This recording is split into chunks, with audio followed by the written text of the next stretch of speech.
This video is sponsored by Card Kingdom. You can visit their store by using my referral link in the description below.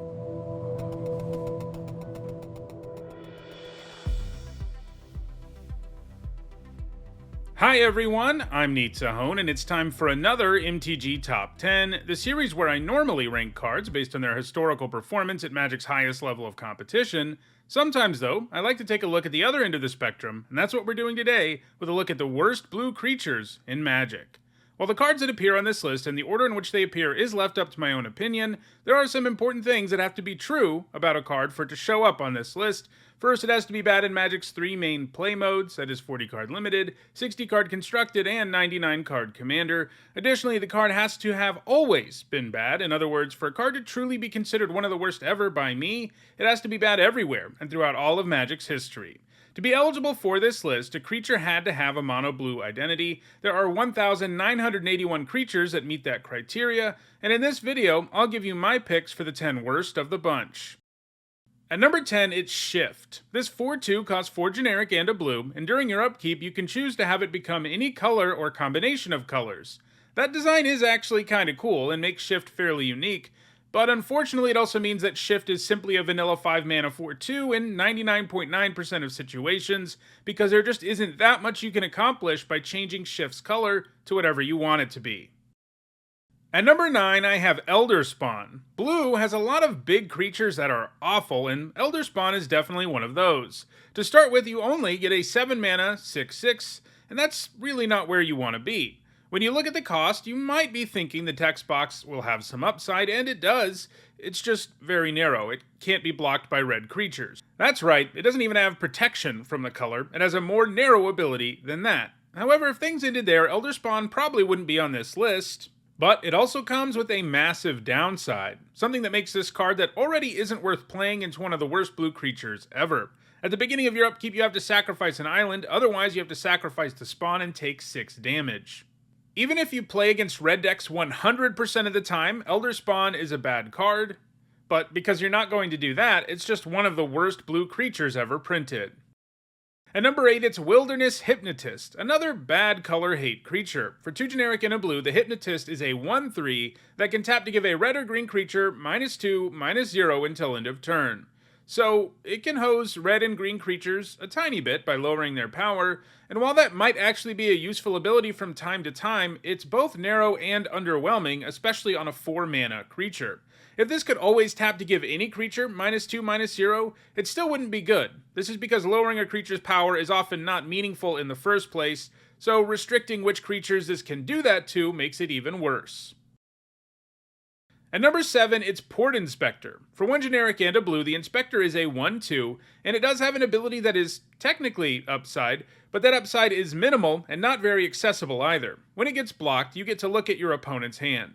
First of all, looking at an opposing player's hand is really not very powerful. It's nice when it's attached to a card that actually does something else, but Port Inspector definitely doesn't reach that threshold. Even if this had the ability to let you look at your opponent's hand every time it attacked, or if it could tap to get a look at your opponent's hand, it still wouldn't be a good card, so getting to do this very unimpressive effect when it gets blocked is terrible, especially because even if your opponent is really worried about you knowing what they have in their hand, they'll just take 1. This is far from a pick your poison scenario for your opponent, as they have an option between 2 things that really don't matter very much. At number 6, it's Woo Admiral. For 4 generic and a blue, this is a 3/3. That's not a stat line you ever want, but wait, there is upside here. If your opponent has an island, it's a 4/4. That's right, the absolute ceiling on the Admiral is that it's a 5 mana 4/4, a card that isn't playable anyway, and it won't even be a 4/4 that often. Instead, it will be even worse. At number 5, I have Leviathan. Like Elder Spawn, Leviathan is a huge blue creature that is terrible. It was one of my favorite cards when I was a kid, and I insisted on playing it in my decks, mostly because it was the biggest creature I had ever seen, and it has really cool art. But even as a kid, I quickly realized this was terrible. For 5 generic and 4 blue, Leviathan is a 10/10 trampler, but after that the text box is filled with massive downside. Leviathan enters tapped and doesn't untap during your untap step, but you can sacrifice 2 islands to untap it during your upkeep. It also can't attack unless you sacrifice 2 islands, so in short, you get a huge creature that can potentially close out a game in a couple of swings, but it devours your entire mana base in the process, so you better win. Unfortunately, the Leviathan also isn't very hard to remove, and that means you often end up losing a ton of mana for nothing. The risk isn't worth the upside here. If you're spending this much mana, you deserve a much more resilient and powerful creature than Leviathan. At number 4, it is Vidalian War Machine. For 1 generic and 2 blue, this 0/4 with Defender is one of Magic's oldest Merfolk payoffs. Unfortunately, it's absolutely horrendous. You can tap an untapped Merfolk you control to let the machine attack as if it didn't have Defender, or you can tap an untapped Merfolk to give the machine +2/+1 until end of turn. If things didn't end there, the War Machine wouldn't be a good Merfolk payoff, but it would be fine. Unfortunately, though, they gave this card a very hefty downside. If the machine gets destroyed, so too do all the Merfolk that you tap to pay for its abilities. This means your opponent can just sit around and hold up removal and completely blow you out if you ever try to make the War Machine into a relevant creature. While that design is flavorful, as the idea is that these Merfolk are hopping on board this War Machine, and if you destroy that War Machine, they're all going to die too, but making this card make flavor sense resulted in it becoming one of the worst blue creatures ever.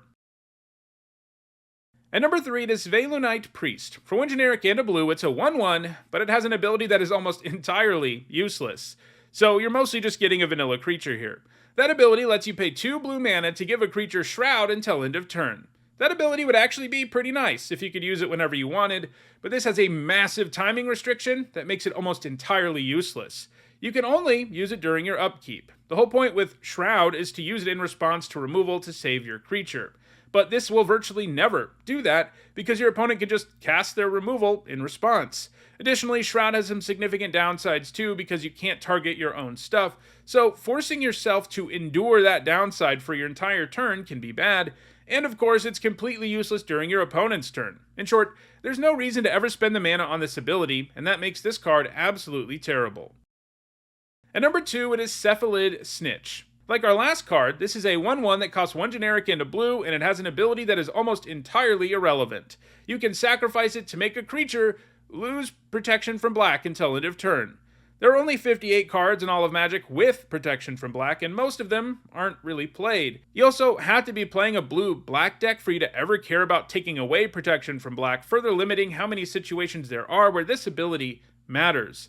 So, like our number 3 card, this may as well be a vanilla 2-mana 1/1, something you never want to play.